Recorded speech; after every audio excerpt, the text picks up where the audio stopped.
So what has this informant told congressional leaders, or what do they expect to hear from him? Florida Congressman Ron DeSantis has been leading that charge on the House Oversight Committee's probe into this deal.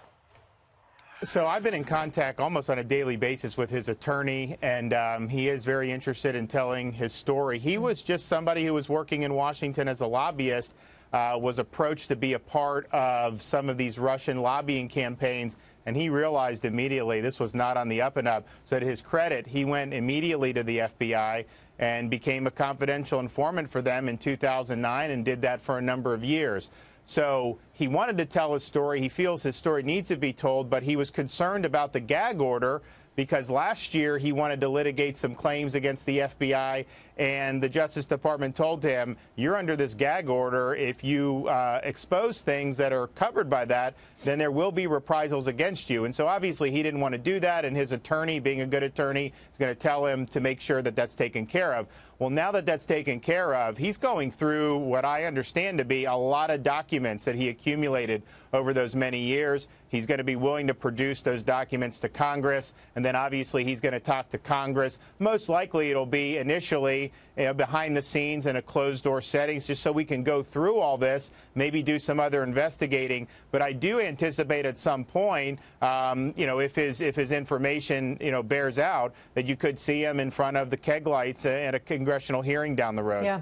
Do you believe that he has information on the Clinton Foundation and how those transactions were involved with the Clinton Foundation, the speeches that were given by Bill Clinton, which I just mentioned? Do you believe that he has information on that?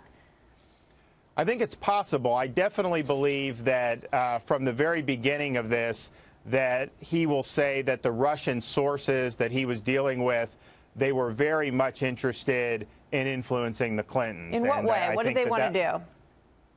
Well, obviously, they were making a play, and it was something that all the way up to Vladimir Putin, where they wanted this Russian-backed company to be able to get a stake in America's uranium reserves. I'm sure there were other issues that they were concerned with as well, but that was the main one.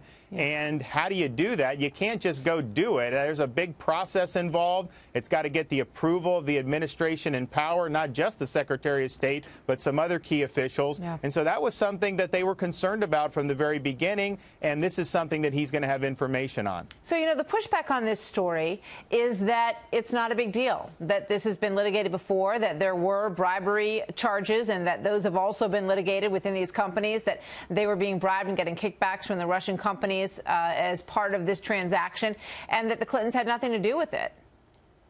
Well, some of that is true in the sense that, yes, the main Russian protagonist, Mikhailov, did plead guilty in 2014. There's going to be some questions about that guilty plea, though, because it seems that he could have been charged with more serious offenses. But having said that, none of this information, to the best of our knowledge, was ever produced to Congress, or, we don't think, to members of the CFIUS board prior to the approval in 2010. So they had the informant in 2009, and yet Congress, there was a lot of opposition to this deal in 2010 on policy grounds. Imagine if they would have known that undergirding this was a racketeering and bribery scheme. That could have probably been enough. That information alone probably would have stopped the deal from going forward. Yeah, you would think that was information they would have wanted to know. Before I let you go, do you want a special counsel to look into this? And is there a proceeding to move toward that?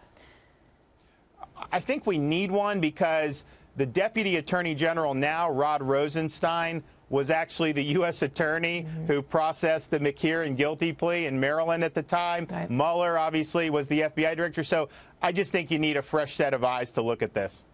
Congressman DeSantis, thank you very much. Good to see you tonight. Thank you.